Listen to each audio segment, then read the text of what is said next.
ഉണ്ടാകട്ടെ. പാൻഡസ് for the living word ഒരുക്കുന്ന 204-ാമത് prayer zoom മീറ്റിംഗിലേക്ക് എല്ലാവരെയും ദൈവനാമത്തിൽ സ്വാഗതം ചെയ്യുന്നു. നാം ഇങ്ങനെ കൂടി വരുവാൻ ദൈവം നമുക്ക് ഇങ്ങനെ ഒരു പ്ലാറ്റ്ഫോം ഒരുക്കി നൽകിയതോർത്ത് ദൈവത്തെ സ്തുതിക്കുന്നു, സ്തോത്രം ചെയ്യുന്നു. ഓരോ ദിവസവും നാം നമ്മുടെ ജീവിതത്തിലേക്ക് നോക്കിയാൽ ദൈവം ചെയ്ത നന്മകൾ അനവധിയാണ്. അതിനൊന്നിനും നമുക്ക് നന്ദി പറഞ്ഞ് തീർക്കാൻ നമുക്ക് സാധിക്കുകയില്ല. അതിലേറ്റവും വലിയൊരു കൃപയാണ് പാപികളും ദോഷികളുമായിരുന്ന നമ്മെ തന്റെ പുത്രനെ തകർത്തുകൊണ്ട് സ്വന്തം ദൈവമക്കളാക്കി നമ്മെ തീർത്ത ആ വലിയ കൃപ. ദൈവമക്കളായി തീർന്ന നാം ഓരോരുത്തർക്കും ഒരു ഉത്തരവാദിത്തമുണ്ട്, പാപം ചെയ്യാതിരിക്കാനായിട്ടുള്ള ഒരു ഉത്തരവാദിത്തം. 1 ശമൂവേൽ 12-ാം അധ്യായം 23-ാം വാക്യത്തിൽ നാം വായിക്കുന്നത്, ദൈവജനത്തിന് വേണ്ടി പ്രാർത്ഥിക്കാതിരിക്കുന്നത് ദൈവത്തോട് പാപം ചെയ്യുന്നതാണ്. ദൈവത്തോട് പാപം ചെയ്യുവാൻ നമുക്ക് ഇടയാകാതിരിക്കട്ടെ. പ്രാർത്ഥിക്കാതിരിക്കുന്നത് മൂലം പാപം ചെയ്യുവാൻ ഇടയാകാതിരിക്കട്ടെ. ദൈവജനത്തിന് വേണ്ടി മാത്രമല്ല, ഈ ലോകത്തിന് വേണ്ടി കഷ്ടതകളിലൂടെ കടന്നു പോകുന്ന ഓരോരുത്തർക്കും വേണ്ടി, കൂട്ടു സഹോദരങ്ങൾക്ക് വേണ്ടി, ഓരോരുത്തർക്കും വേണ്ടി പ്രാർത്ഥിക്കുവാനായിട്ട് ദൈവം നമുക്ക് ഇങ്ങനെ ഒരു പ്ലാറ്റ്ഫോം നൽകിയിരിക്കുന്നവർക്ക് ദൈവത്തെ സ്തുതിക്കുന്നു, സ്തോത്രം ചെയ്യുന്നു. എല്ലാ വെള്ളിയാഴ്ചകളിലും വൈകുന്നേരം 6 മുതൽ 7:30 വരെ നമുക്ക് ഈ വിധത്തിൽ കൂടി വന്ന് പ്രാർത്ഥിക്കുവാനായിട്ടുള്ള സാഹചര്യം ദൈവം നമുക്ക് ഒരുക്കി നൽകിയിരിക്കുന്നു. ഈ ഒരു പ്ലാറ്റ്ഫോമിലേക്ക് ഒരിക്കൽ കൂടി എല്ലാവരെയും സ്വാഗതം ചെയ്യുന്നു.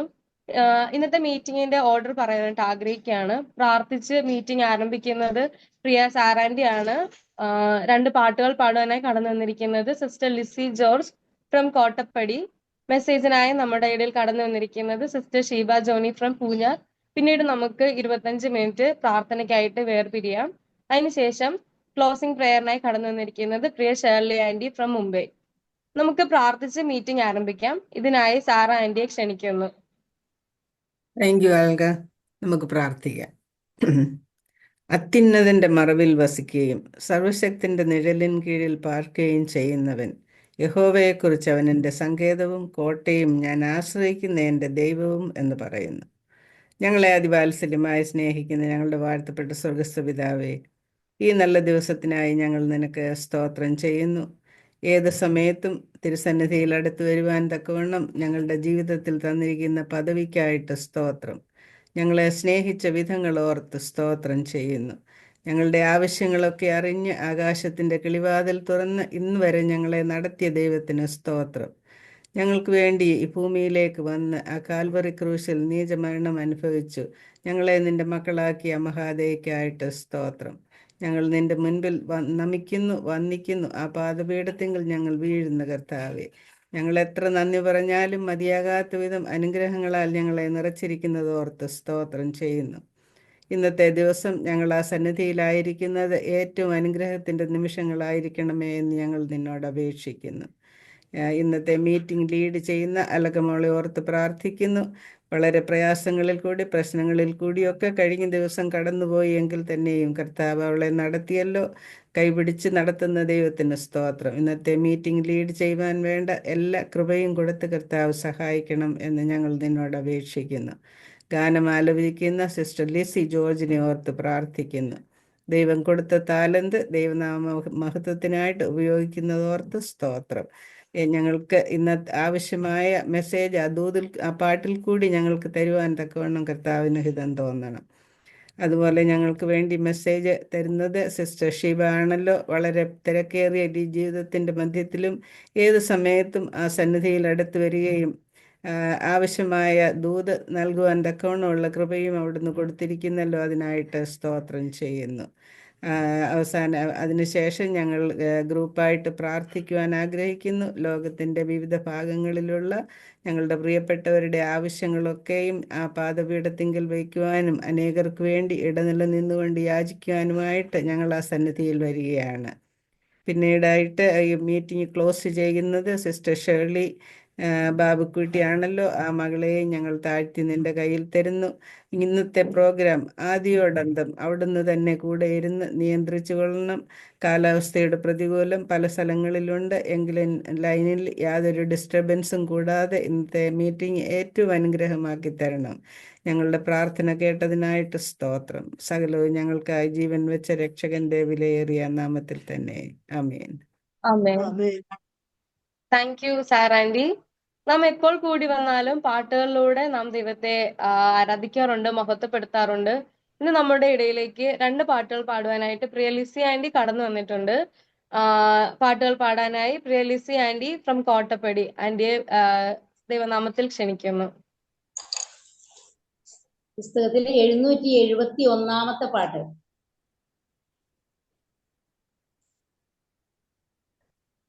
ദൈവനാമം വാഴ്ത്തപ്പെടുമാറാകട്ടെ. നിനക്കായി കരുതും അവൻ നല്ല ഓഹരി, കഷ്ടങ്ങളിൽ നല്ല തുണയേശു, കണ്ണുനീരവൻ തുടയ്ക്കും. കഷ്ടങ്ങളിൽ നല്ല തുണയേശു, കണ്ണുനീരവൻ തുടയ്ക്കും. നിനക്കായി കരുതും അവൻ നല്ല ഓഹരി, വഴിയൊരുക്കും അവനാഴികളിൽ, വാലങ്കൈ പിടിച്ചെന്നെ വഴി നടത്തും. വഴിയൊരുക്കും അവനാഴികളിൽ, വാലങ്കൈ പിടിച്ചെന്നെ വഴി നടത്തും.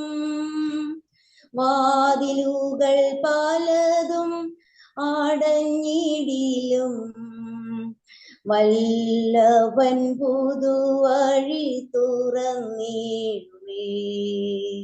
വാതിലുകൾ പലതും അടഞ്ഞിടിലും, വല്ലഭൻ പുതുവഴി തുറന്നിടുമേ. നിനക്കായി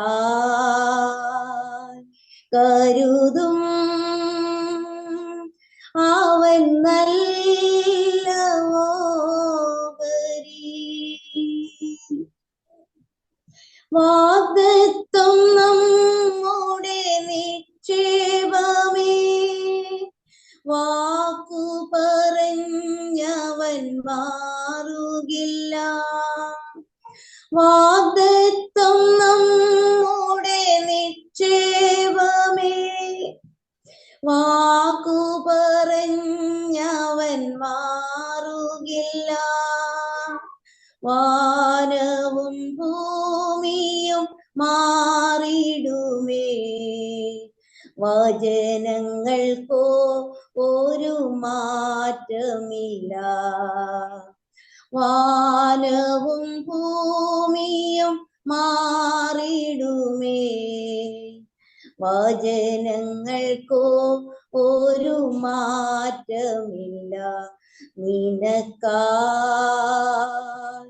കരുതും അവൻ നല്ല ഓഹരി, കഷ്ടങ്ങളിൽ നല്ല തുണയേശു, കണ്ണുനീരവൻ തുടയ്ക്കും. കഷ്ടങ്ങളിൽ നല്ല തുണയേശു, കണ്ണുനീരവൻ തുടയ്ക്കും. നിനക്കായി കരുതും അവൻ നല്ല ഓഹരി.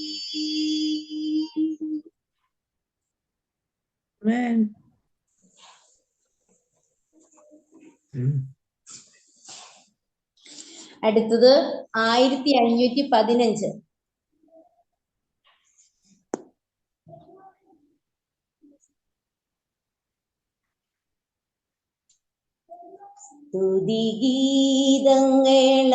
സ്തുതിഗീതങ്ങളാലപിക്കും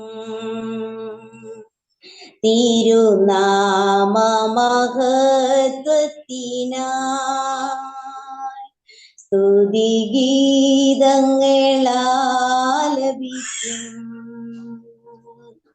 തിരുനാമമഹത്വത്തിനായി. രക്ഷകാ നിന്റെ നാമം ഞങ്ങൾക്കാശ്രയം യേശുവേ രക്ഷകാ നിന്റെ നാമം ഞങ്ങൾക്കാശ്രയം സ്തുതിഗീതങ്ങളാലപിക്കും തിരുനാമമഹത്വത്തിനാ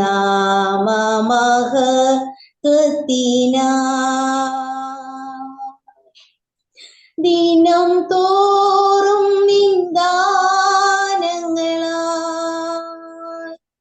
നിറയ്ക്കണമേ ഞങ്ങളെ നീ ദിനം തോറും നിന്ദാനങ്ങളാ നിറയ്ക്കണമേ ഞങ്ങളെ നീ തിരുഹിതമതുപോൽ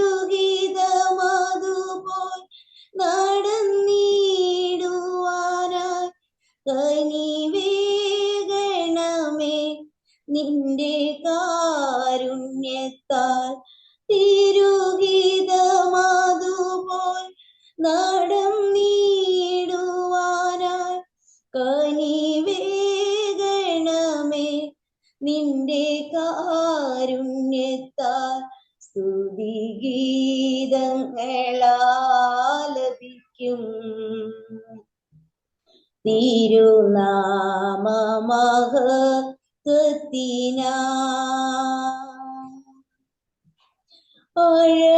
അഴലേറുമീ ജീവിതത്തിൽ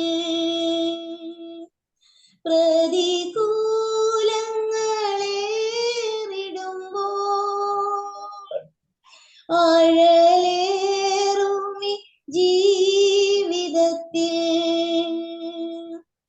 പ്രതികൂലങ്ങളേറിടുമ്പോൾ വഴി കാട്ടിടണേ തുണ ചെയ്തിടണേ കനിവോടടിയങ്ങളെ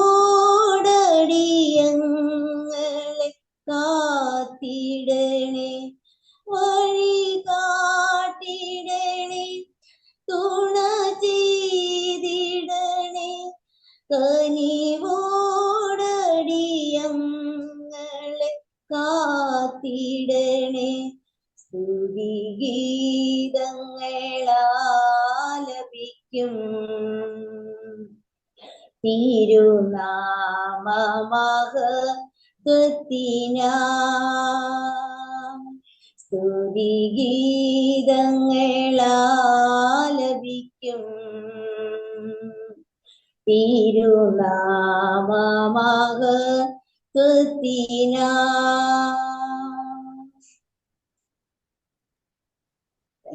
താങ്ക് യു ലിസി ആന്റി. ഏറ്റവും മനോഹരമായ 2 ഗാനങ്ങളിലൂടെ നമുക്ക് എന്തോ തിരുനാമ മഹത്വത്തിനായിട്ട് ആന്റിക്ക് നൽകിയിരിക്കുന്ന ആ കഴിവിനെ പ്രയോജനപ്പെടുത്താനായിട്ട് ദൈവം സഹായിച്ചു. ഒത്തിരി ധാരാളമായിട്ട് ദൈവം ആന്റി അനുഗ്രഹിക്കട്ടെ. ഇനിയുള്ള ദിവസങ്ങളിലും ഈ കഴിവിലൂടെ ദൈവനാമോഹത്വത്തിനായിട്ട് പ്രയോജനപ്പെടുവാൻ ദൈവം ധാരാളമായിട്ട് അനുഗ്രഹിക്കട്ടെ എന്നോർത്ത് പ്രാർത്ഥിക്കുന്നു. Thank you so much aunty. അടുത്തതായി നമുക്ക് ദൈവവചന ശുശ്രൂഷയ്ക്കായുള്ള സമയമാണ്. നമുക്കറിയാം, നാം വചനത്തിൽ വായിക്കുന്ന ഇങ്ങനെയാണ്: ദൈവവചനം നമ്മുടെ കാലിന് ദീപവും പാതയ്ക്ക് പ്രകാശവുമാണ്. എപ്പോൾ നമ്മൾ ദൈവവചനം കേട്ടാലും നമ്മുടെ ജീവിതത്തെ പ്രകാശപൂർണമാക്കുവാനായിട്ടുള്ള ശക്തി ദൈവവചനത്തിനുണ്ട്. ഇന്ന് നമ്മളുടെ ഇടയിലേക്ക് ദൈവവചനവുമായിട്ട് കടന്നു വന്നിരിക്കുന്നത് നമുക്ക് ഏറ്റവും സുപരിചിതയായിട്ടുള്ള പ്രിയ ഷീബാൻഡിയാണ്. പ്രത്യേകിച്ച് ഇൻട്രൊഡക്ഷന്റെ ഒന്നും ആവശ്യമില്ല. എല്ലാത്തിന്റെയും പിന്നിൽ നിന്നുകൊണ്ടും മുന്നിൽ നിന്നുകൊണ്ടും നമ്മെ ഓരോരുത്തരെയും സ്പിരിച്വലി എൻകറേജ് ചെയ്യുന്ന ഒരു മുതിർന്ന ഒരു സഹോദരിയാണ് പ്രിയ ഷീബാൻഡി. ദൈവവചന ശുശ്രൂഷയ്ക്കായിട്ട് പ്രിയ ആന്റിയെ സ്നേഹപൂർവ്വം ദൈവനാമത്തിൽ ക്ഷണിക്കുന്നു.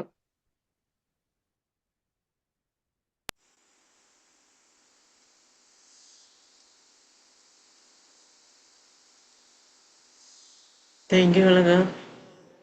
ദൈവം ധാരാളമായിട്ട് അനുഗ്രഹിക്കട്ടെ. എനിക്ക് വളരെ നാളുകൾക്ക് ശേഷമാണ് ഇങ്ങനെ പ്രയർ മീറ്റിങ്ങിന് ദൈവജനവുമായിട്ട് വരാൻ ദൈവം അനുവദിച്ചത്. പ്രത്യേകിച്ച് എനിക്ക് അളകമ്മോടോടും കൂടി ഇങ്ങനെ ഒന്നിച്ച് ഈ പ്ലാറ്റ്ഫോമിലായിരിക്കാൻ ദൈവം വിട നൽകിയത് ഓർക്കുന്നു, നിങ്ങളുടെ ദൈവത്തെ സ്തുതിക്കുന്നതൊക്കെ എനിക്ക് സത്യം പറഞ്ഞാൽ കൊതി തോന്നുമായിരുന്നു. പ്രിയ മകൾ MC ചെയ്യുന്നത്, സംസാരിക്കുന്നതൊക്കെ കേട്ടിട്ട് ഒരു തപ്പലോ തടയലോ എന്ന് ഇല്ലാതെ വളരെ നല്ല ഫ്ലോയിൽ സംസാരിക്കുന്നു. അങ്ങനെയൊക്കെ ഇനി ഇത്രയും പ്രായമായിട്ട് ഇനി എന്ന് അങ്ങനെയൊക്കെ സംസാരിക്കാൻ കഴിയുമെന്ന് പോലും ഞാൻ കൊതിച്ചു പോകുക. എനിവേ മോള് പറഞ്ഞ പോലെ തന്നെ നമ്മുടെ പ്രിയ ഇളയ സഹോദരിമാരെ ഇങ്ങനെ അവർ ശുശ്രൂഷ ചെയ്യുന്നത് കാണുമ്പോൾ നമ്മുടെ ഹൃദയം സന്തോഷിക്കുന്നുവെങ്കിൽ നമ്മൾ ആത്മീയമായി റൈറ്റായിട്ടുള്ള പാതയിലാണ് പോകുന്നത്. അങ്ങനെ ഹൃദയം സന്തോഷിക്കുന്ന മുതിർന്ന സഹോദരിമാർക്കായി ഞാൻ ദൈവത്തെ സ്തുതിക്കുന്നു.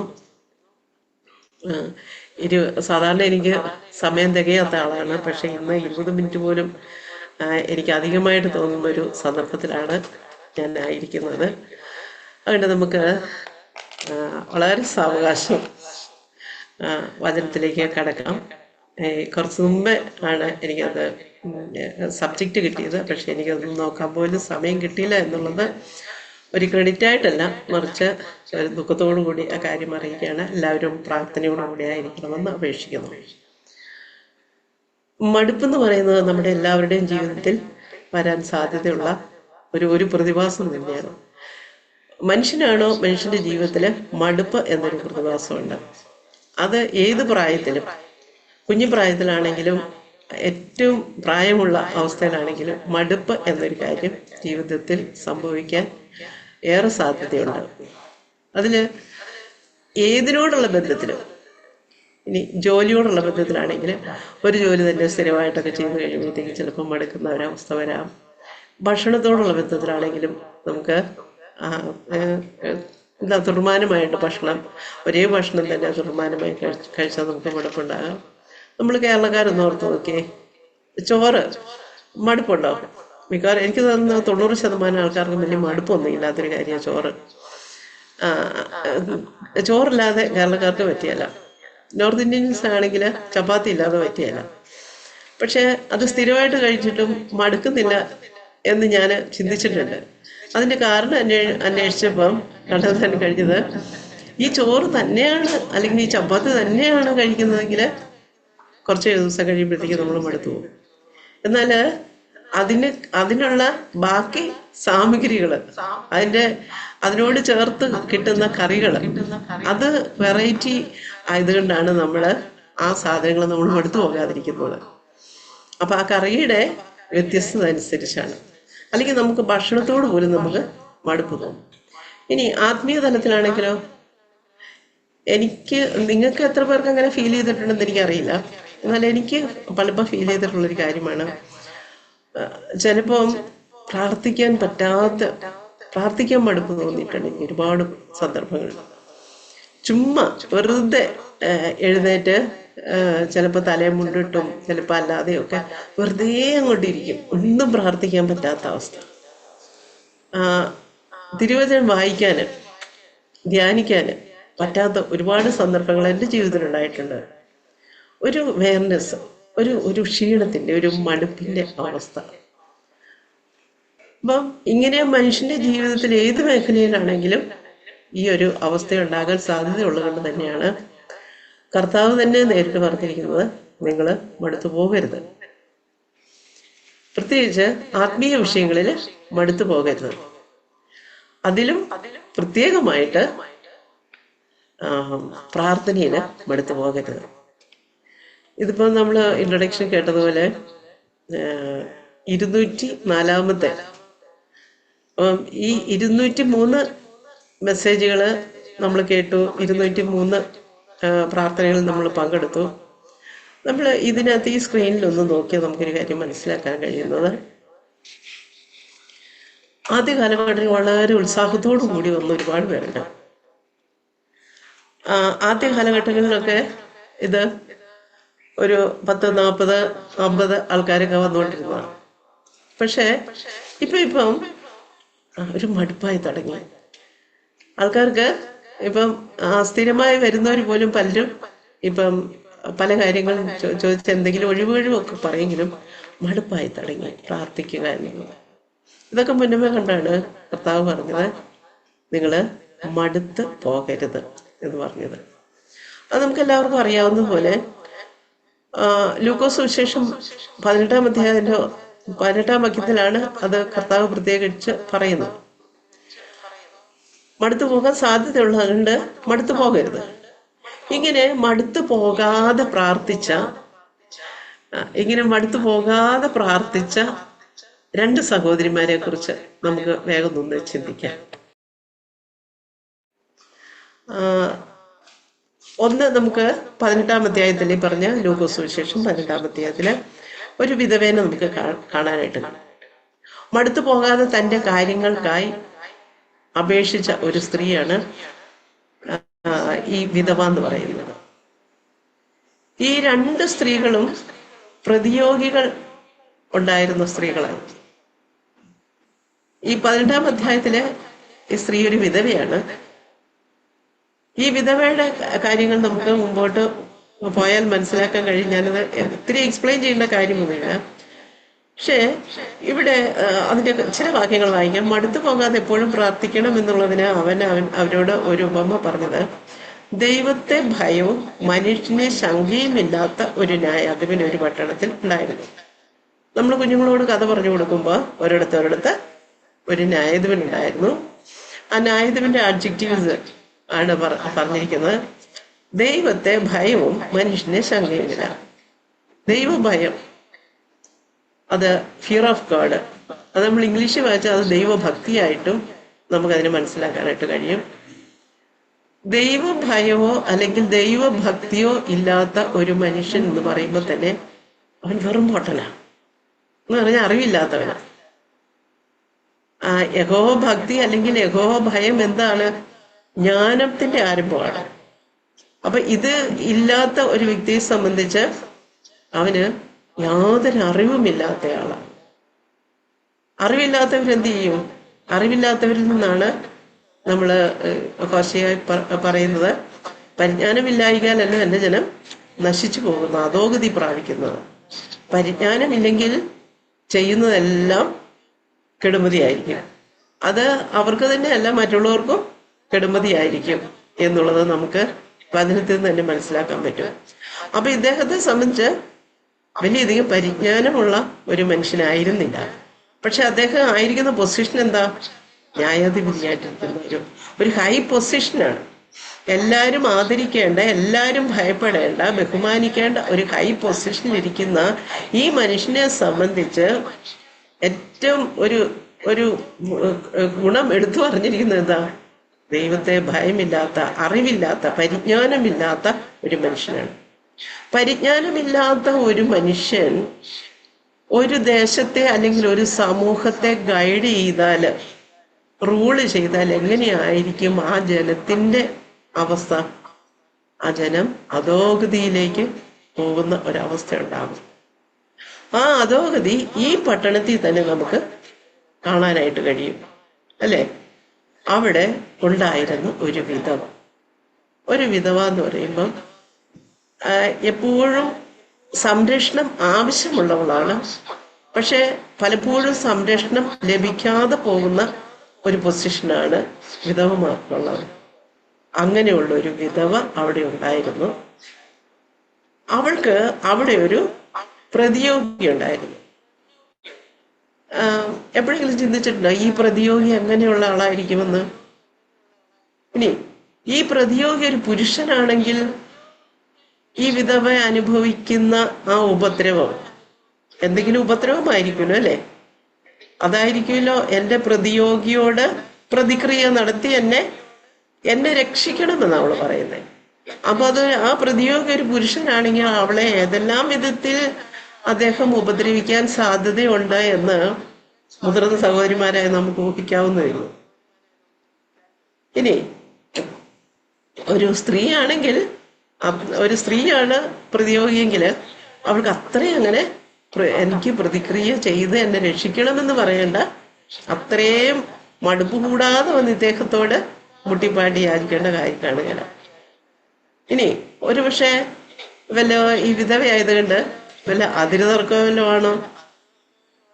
ഇവളോട് ചോദിക്കാനും പറയാനും ആരുമില്ല, ഇവൾക്ക് വേണ്ടിയിട്ട് വാദിക്കാൻ ആരുമില്ല, അതുകൊണ്ട് ഇവളുടെ അതിര് മാന്തിയാ കുഴപ്പമില്ല എന്ന് പറഞ്ഞ് അങ്ങനെ അതിര് മാന്തിക്കൊണ്ട് അവളെ പ്രയാസപ്പെടുത്തുന്നതായിരിക്കുമോ? അങ്ങനെയും ആകാം അല്ലേ? അതിനകത്ത് സ്ത്രീകളും ആകാം. അപ്പൊ ആണാണെങ്കിലും പെണ്ണാണെങ്കിലും ഈ സഹോദരിക്ക് ഒരു പ്രതിയോഗി ഉണ്ടായിരുന്നു. അത് മടുപ്പില്ലാതെ ഈ വിധവേനെ പീഡിപ്പിക്കുന്ന ഒരു പ്രതിയോഗിയാണ്. പ്രതിയോഗിക്ക് എപ്പോഴും അങ്ങനെയാണ് കേട്ടോ. പ്രതിയോഗിക്ക് പീഡിപ്പിക്കാനായിട്ട് യാതൊരു മടുപ്പുമില്ല. നമുക്കുണ്ട് പ്രതിയോഗി. അവന് യാതൊരു വിധത്തിൽ ഏത് വിധത്തിൽ വേണമെങ്കിലും നമ്മളെ ഉപദ്രവിക്കാനായിട്ട് അവന് കഴിയും. അതുകൊണ്ട് പ്രതിയോഗി ശക്തനാണെങ്കിൽ, നമ്മൾ ദുർബലരാണെങ്കിൽ എന്ത് ചെയ്യും? നമ്മൾ ഡൗൺ ആയിപ്പോ. പക്ഷെ പ്രതിയോഗി ശക്തനാണെങ്കിൽ നമ്മൾ അതിശക്തനായവന്റെ കയ്യിലിരുന്ന് വിശ്വാസത്തിൽ നമ്മൾ ദൃഢപ്പെട്ട് പ്രതിയോഗിയുടെ ദുഷ്ടനോട് എതിർത്ത് നിൽക്കുവിൻ. അവനപ്പോൾ ഓടിപ്പോകും. ദൈവത്തോട് അടുത്ത് ചെല്ലുവിൻ, അപ്പോൾ ദൈവം നമ്മളോട് അടുത്ത് വരും. അപ്പൊ ആ പ്രതിയോഗി എത്രത്തോളം ശക്തനാകുന്നു അത്രത്തോളം നമ്മൾ ശക്തരാകേണ്ട, വിശ്വാസത്തിൽ ശക്തിപ്പെടേണ്ട ആവശ്യവും ഉണ്ട്. ഇനി ഇദ്ദേഹത്തിന് വേറൊരു പ്രത്യേകത, അവന് മനുഷ്യനെ ശങ്കയില്ല. ശങ്കയില്ല എന്ന് പറഞ്ഞാൽ എന്താ ഉദ്ദേശിക്കുന്നത്? അവിടെ നമ്മൾ ഇംഗ്ലീഷിൽ വായിക്കുന്നതിന് ഒരു കൺസിഡറേഷൻ ഇല്ല. ഒരു മനുഷ്യനെ പരിഗണിക്കുകയല്ല. മനുഷ്യരോടൊന്നും ഒരു പരിഗണനയില്ലാത്ത ഒരു ന്യായാധിപതി. പക്ഷെ ഈ വ്യക്തി ജീവിക്കുന്നത് എന്തുകൊണ്ടാണ്? ഈ മനുഷ്യരുടെ തന്നെ ടാക്സും ഇതും അവരുടെ നികുതിയൊക്കെ കൊണ്ടാണ് ഇദ്ദേഹം ജീവിക്കുന്നത്. ഇദ്ദേഹം ആർഭാടത്തോടു കൂടി ദൈവഭയമില്ലാതെ അങ്ങ് ഭരിച്ച് തകർക്കുന്നത് ഈ മനുഷ്യരിൽ നിന്ന് തന്നെയാണ്. പക്ഷെ ആ മനുഷ്യരോട് യാതൊരു പ്രതിബദ്ധയും ഇല്ലാതെ, യാതൊരു പരിഗണനയും ഇല്ലാത്ത അപ്പൊ അദ്ദേഹത്തെ നമുക്കൊരു ദുഷ്ടന്റെ ലിസ്റ്റിലേക്ക് പെടുത്താം. ഒരു ദുഷ്ടനായ ന്യായാധിപതി. ഈ സഹോദരി എത്ര പ്രാവശ്യം അവിടെ ചെന്നു എന്ന് നമുക്ക് പറയാൻ പറ്റിയല്ല. ഇതിനകത്ത് കൃത്യമായിട്ട് കണക്കൊന്നും കൊടുത്തിട്ടില്ല. അതിന് കുറെ കാലത്തേക്ക് മനസ്സിലായിരുന്നു എന്ന് പറയുമ്പോൾ ഒരു ദീർഘകാലം ഈ സഹോദരി ഇദ്ദേഹത്തിന്റെ അടുക്കൽ ചെയ്തിരുന്നു. എനിക്ക് പ്രതിക്രിയ ചെയ്ത് തരണമെന്ന് പറഞ്ഞു. അപ്പൊ ആ ദീർഘകാലം എന്ന് പറയുമ്പം ആ ദീർഘകാലത്തോളം ഈ വിധവിക്ക് എന്ത് സംഭവിച്ചുകൊണ്ടിരുന്നു? പ്രതിയോഗിയുടെ ഉപദ്രവം കണ്ടിന്യൂ ചെയ്തുകൊണ്ടിരുന്നു. അതവര് സഹിക്കുക. ആദ്യത്തെ പ്രാവശ്യം എല്ലാവരും, കൂട്ടുകാരും സഹോദരിമാരെല്ലാവരും പറഞ്ഞായിരിക്കും, അയൽക്കാരൊക്കെ പറഞ്ഞായിരിക്കും, നീ ഒരു കാര്യം ചെയ്യാം, നീ ഇത് മടുത്തെങ്കിൽ ഒരു കാര്യം ചെയ്യും, അയാൾ ദുഷ്ടനാണെങ്കിലും അയാളോട് പറഞ്ഞു നോക്ക്, അയാൾ ചിലപ്പോൾ കാര്യം സാധിപ്പിച്ചു തരാം. അത് കേട്ട് ചെന്നു വളരെ കേണപേക്ഷിച്ചു. അദ്ദേഹം മൈൻഡ് ചെയ്യുന്നില്ല, അയാളെ പറഞ്ഞു വിടുന്നു. വീണ്ടും തിരിച്ചു വന്ന് എന്തായി പോയ കാര്യം അദ്ദേഹം മൈൻഡ് ചെയ്തില്ല. എന്നുവെച്ചാൽ ഒരിക്കൽ കൂടി ചെല്ലാം, ഒരുപക്ഷെ അവര് പറഞ്ഞായിരിക്കും. അപ്പം വീണ്ടും ചെല്ലുന്നു. വീണ്ടും ചെന്ന് അങ്ങനെ എത്ര പ്രാവശ്യം ചെന്നു എന്നറിയില്ല. പിന്നെ അയൽക്കാരും കൂട്ടുകാരും ഒക്കെ മടുത്തു കാണും. അവര് പറഞ്ഞു, ഇനി അങ്ങനെ പോയിട്ട് കാര്യമൊന്നുമില്ലേ, അവിടെ പോയിട്ട് കാര്യമൊന്നുമില്ല, അയാള് ദുഷ്ടനാ, അയാൾക്ക് ദൈവത്തെ ഭയവും ഇല്ല, മനുഷ്യരെ അയാൾക്ക് ഭയമില്ല. അപ്പൊ ശരിക്കും ഒരു ഗുണ്ടാ തലവനായിട്ട് കഴിയുന്ന അയാളുടെ അടുത്തിട്ട് പോയിട്ട് ഇനി കാര്യമില്ലടി എന്നൊക്കെ പറഞ്ഞിരിക്കും. പക്ഷേ ആ പ്രതിയോഗിയുടെ ആ അറ്റാക്ക് ഉണ്ടല്ലോ, അത് അതിജീവിക്കാൻ ഇവൾക്ക് കഴിയില്ല. ഈ പറയുന്ന ചുറ്റുമുള്ള ആരും അവളെ സഹായിക്കത്തില്ല. കാരണം പ്രതിയോഗി അത്ര വലുതാണ്. അതുകൊണ്ട് ഇവൾക്ക് ആശ്രയിക്കാന് ദുഷ്ടനാണെങ്കിലും ഇയാള് മാത്രമേ ഉള്ളൂ എന്ന് കരുതി അവള് വീണ്ടും പോകും. കുറെ കാലം കഴിഞ്ഞപ്പോൾ ഇദ്ദേഹം തന്നെ അങ്ങോട്ട് ചിന്തിക്കാൻ തുടങ്ങി. അതായത് അതിന്റെ താഴ്ഭാഗത്തേക്ക് വരുന്നത് പരീശന്റെ ചുമക്കാരന്റെ പ്രാർത്ഥനയാണ്. അതുപോലെ ആ പരീശൻ പറയുന്നത് പോലെ തന്നോട് തന്നെ അദ്ദേഹം പറയുക, ഇനി ഇവൾക്ക് കാര്യം സാധിപ്പിച്ചു കൊടുത്തില്ലെങ്കിൽ അവൾക്ക് ഇനി മേലും കീഴും നോക്കാനൊന്നുമില്ല. അപ്പൊ അവള് വന്ന് എന്റെ ചെകിട്ടത്തടിക്കും. പിന്നെ അടിച്ചു കഴിയുമ്പം ഇവളെ തലവെട്ടി കളയാൻ പറഞ്ഞ് അവളെ കൊന്നു കളഞ്ഞിട്ടും എനിക്ക് കിട്ടുന്ന പേരുദോഷം മാറുകയില്ല.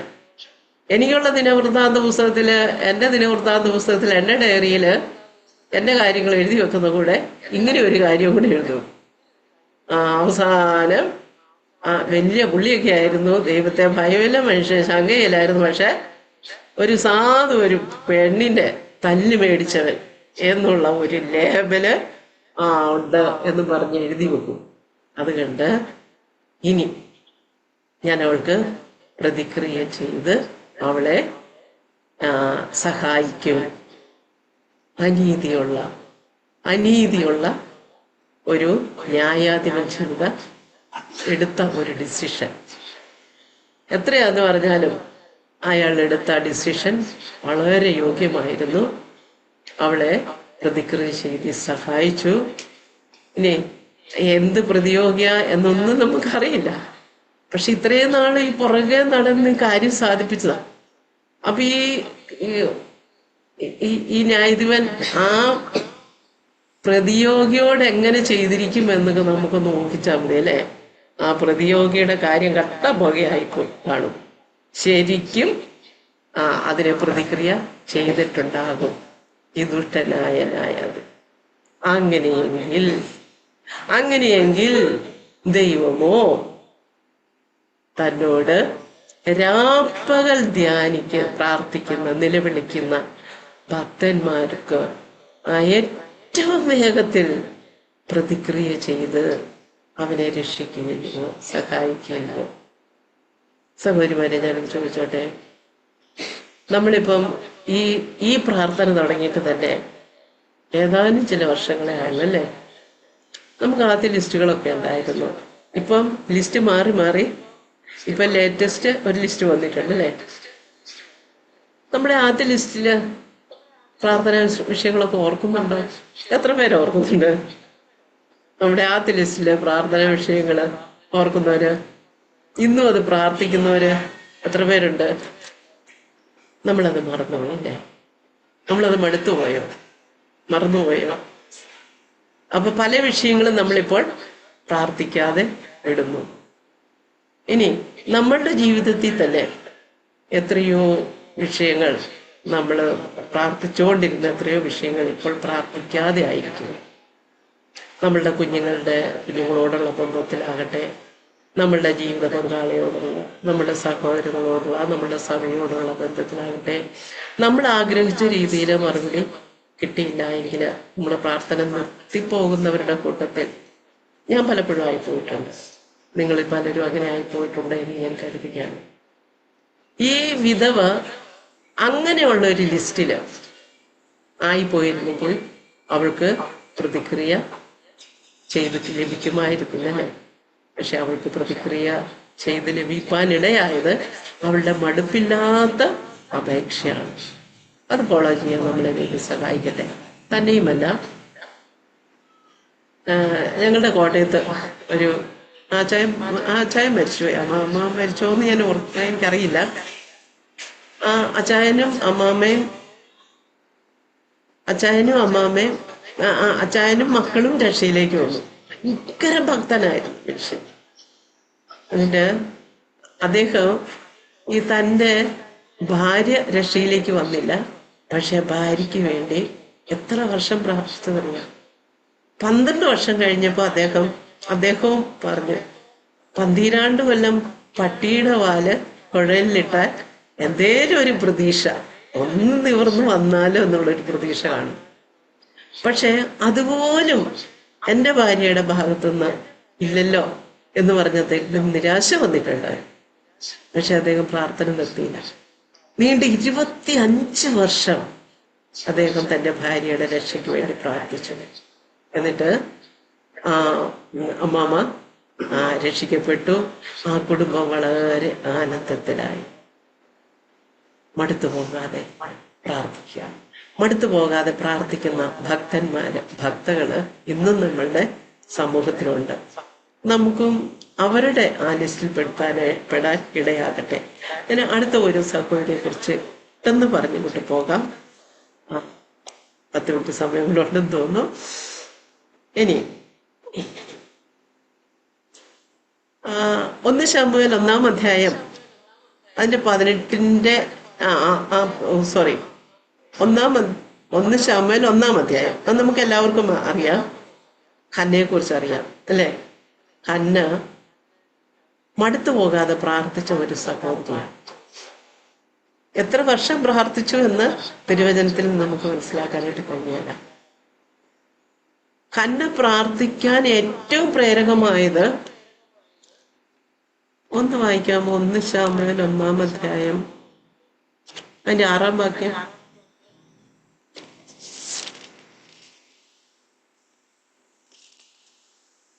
ഞാൻ വായിക്കാമേ. യഹോവ അവളുടെ ഗർഭം അടച്ചിരുന്നതിനാൽ അവളുടെ പ്രതിയോഗി അവളെ വ്യസനിപ്പിപ്പാൻ തക്കവണ്ണം വളരെ മുഷിപ്പിച്ചു. അപ്പം അവൾക്ക് അവിടെ ഒരു പ്രതിയോഗിയുണ്ട്. അതെവിടെയാ? വിധവയ്ക്കുണ്ടായിരുന്നത് അവളുടെ അടുത്തുള്ള ഒരു പ്രതിയോഗിയാണ്, അല്ലെങ്കിൽ ആ ലൊക്കാലിറ്റിയിലുള്ള ഒരു പ്രതിയോഗിയാണ്. പക്ഷേ ഹന്നയ്ക്കുണ്ടായിരുന്ന പ്രതിയോഗി അവളുടെ കുടുംബത്തിൽ തന്നെയാണ്. ചിലപ്പം കുടുംബത്തിൽ നിന്നായിരിക്കാം പ്രതിയോഗികൾ എഴുന്നേൽക്കുന്നത്. പക്ഷേ പ്രതിയോഗികൾ എഴുന്നേൽക്കുന്നത് അവരറിഞ്ഞായിരിക്കണം. അവർക്കും വേണ്ടത്ര അറിവില്ലാതെയും കൂടി ആയിരിക്കും കുടുംബത്തിൽ തന്നെ പ്രതിയോഗികൾ എഴുന്നേൽക്കുന്നത്.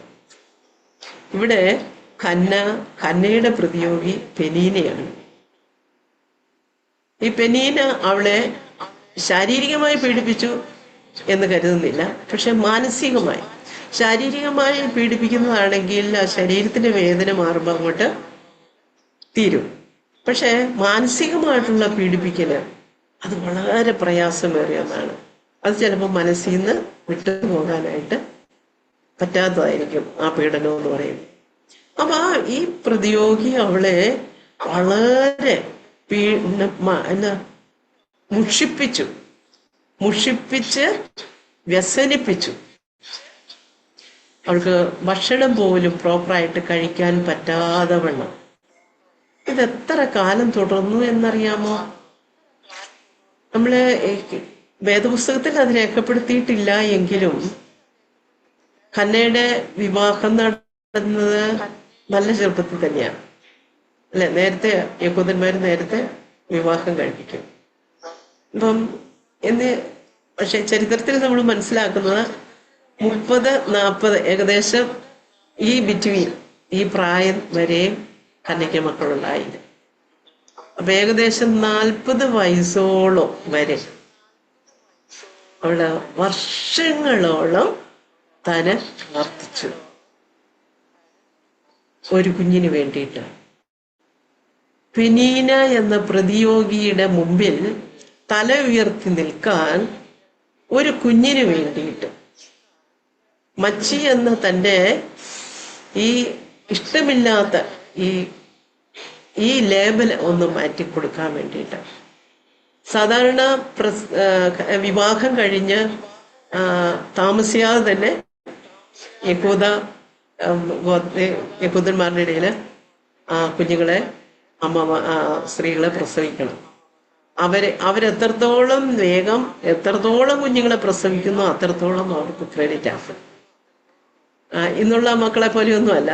ഇന്ന് പലരും എന്താ വിവാഹം കഴിഞ്ഞാല് എന്താ ഇപ്പൊ പഠിച്ചുകൊണ്ടിരിക്കുക, എക്സാം കഴിയട്ടെ, എക്സാം കഴിയുമ്പോൾ എന്ത് ചെയ്ത ജോലി കിട്ടട്ടെ, ജോലി കിട്ടിയാൽ വിദേശത്താണെങ്കിൽ അയ്യോ അവിടെ പോയി കുറച്ച് നമുക്ക് വീണ്ടും വേണം സാമ്പത്തികം ഉണ്ടാക്കി തിരിച്ചു വന്നിട്ട്. അപ്പം ദൈവം കൊടുക്കാൻ ആഗ്രഹിക്കുന്ന സമയം എന്നുള്ളത് വിട്ടുകണ്ട് സ്വന്തമായിട്ട് ദീർഘിപ്പിക്കുന്ന ഒരു പ്രതിഭാസം നമ്മൾ കാണുന്നുണ്ട്. പക്ഷെ യഹൂദന്മാരുടെ ഇടയിൽ അങ്ങനെയല്ല. അന്നേരം തന്നെ ആ വർഷം തന്നെ വിവാഹം കഴിഞ്ഞ ആ വർഷം തന്നെ കുഞ്ഞുങ്ങളുണ്ടാകുക എന്നുള്ളതാണ് ഏറ്റവും നല്ലത്, ഏറ്റവും അഭിമാനം. പക്ഷേ എന്നാൽ ഈ പെൺകുട്ടിയെ ഒരു 18 വയസ്സ് കെട്ടിച്ചെന്ന് കരുതുക. അല്ലെങ്കിൽ 20 വയസ്സിൽ കെട്ടിച്ചെന്ന് കരുതുക. അപ്പൊ എത്ര വർഷത്തോളം പ്രാർത്ഥിച്ചത് നീണ്ട 20 വർഷത്തോളമെങ്കിലും ഈ ഹന്ന മടുപ്പില്ലാതെ പ്രാർത്ഥിച്ചു. അപ്പോഴൊക്കെ പെനീന പറയുന്നുണ്ടായിരിക്കും, നീ പ്രാർത്ഥിച്ചിട്ടൊന്നും ഒരു ഗുണവും ഇല്ല, നിനക്ക് ഈ പേര് നിനക്ക് അർഹമാവുള്ളൂ. ആ ഹന്നയുടെ ദുഃഖം ഇന്ന് അത് അനുഭവിക്കുന്ന ഒരുപാട് കുഞ്ഞുങ്ങൾ നമ്മളുടെ ഇടയിലില്ലേ? വ്യസനിപ്പിക്കുന്ന പ്രതിയോഗികള് നമ്മളുടെ ഇടയിൽ അനേകരില്ലേ? നമ്മളുടെ കുഞ്ഞുങ്ങൾ പലരും പൊതുസമക്ഷത്തേക്ക് പോകാനായിട്ട് മടിക്കുന്നത് എനിക്ക് നേരിട്ടറിയാം. എന്നോട് കുഞ്ഞുങ്ങൾ പറഞ്ഞിട്ടുണ്ട്, പെൺകുഞ്ഞുങ്ങൾ പറഞ്ഞിട്ടുണ്ട്, ഓ ഞാൻ പോകുന്നില്ല ആന്റി, ചെന്നാല് വിശേഷമൊന്നുമില്ലേ, എന്നെ വിശേഷമാകത്ത് നിന്റെ കുഴപ്പമാണോ, അത് അവരുടെ കുഴപ്പമാണോ, അതൊന്നും ആയിരിക്കല, നിങ്ങളുടെ പാപത്തിന്റെ ആയിരിക്കും. അങ്ങനെ വരെ ഡയറക്റ്റ് ആയിട്ട് പിള്ളേരോട് പറയുന്ന പ്രതിയോഗികള് നമ്മളുടെ ഇടയിലുണ്ട്. ആ പ്രതിയോഗികളുടെ കൂട്ടത്തിൽ ഞാനും നിങ്ങളും എണ്ണപ്പെടുവാനായിട്ട് ഇടയാകും. ദൈവം അവർക്ക് ഏറ്റവും നല്ലത് മുന്നൊരുക്കിയത് കൊണ്ടാണ് ദൈവം അവർക്ക് താമസം വയ്ക്കുന്നത്. നീണ്ട 20 വർഷത്തോളം ഏകദേശം കണക്കാണ് പ്രാർത്ഥിച്ച് നോക്കിയിരുന്നിട്ട് ലഭിച്ച ശമൂവേലോ എന്താ അതിന് പറയാ, ഈ പ്രതിയോഗിയെയും അവളുടെ മക്കളെയും ന്യായപാലനം ചെയ്യാൻ തക്കവണ്ണമുള്ള ഒരു തലമുറയെ ദൈവം കൊടുത്തേ. ഞങ്ങളെ കേൾക്കുന്ന കുഞ്ഞുങ്ങൾ ആരെങ്കിലും പ്രയാസത്തോടു കൂടി ഇരിക്കുന്നെങ്കിൽ നിങ്ങൾ യാതൊരു വിധത്തിലും മടുത്തു പോകരുത്.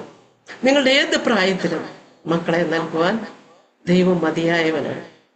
അത് തരുമ്പോൾ ദൈവത്തിന് പ്രയോജനമുള്ള ഇസ്രായേൽ ചരിത്രം കണ്ടതിലേക്കും ഏറ്റവും ശക്തനായിട്ടുള്ള ഒരു പ്രവാചകനെയാണ് കണ്ടത്, ദൈവം കൊടുത്തത്.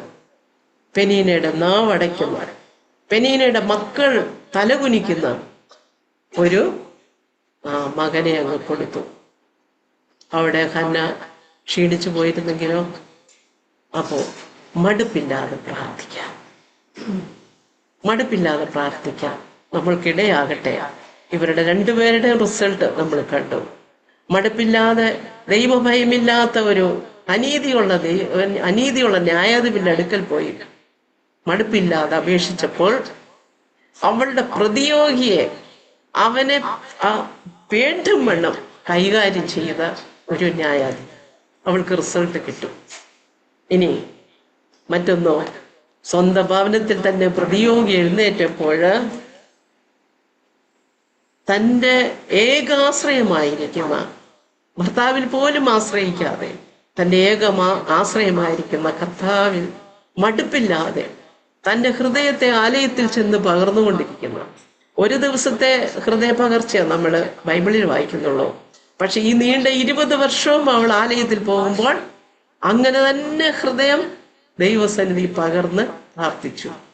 അതിന്റെ റിസൾട്ട് നമ്മൾ കണ്ടു. തന്നെയല്ല, അത് മാത്രമല്ല, ഈ ശമൂവേലിന് സഹോദരന്മാരെയും സഹോദരിമാരെയും കൂടെ പ്രസവിക്കാനുള്ള കൃപ, അനുഗ്രഹം ദൈവം ഹന്നയ്ക്ക് നൽകി. അതുകൊണ്ട് മടുപ്പില്ലാതെ നമ്മളുടെ ഏത് വിഷയമാണെങ്കിലും മടുപ്പില്ലാതെ പ്രാർത്ഥിക്കാം. ദൈവം എന്നെയും നിങ്ങളെയും സഹായിക്കട്ടെ. ദൈവനാമത്തിന് മാത്രം മഹത്വം. ദൈവനാമത്തിന് വീണ്ടും മഹത്വം നൽകുന്നു.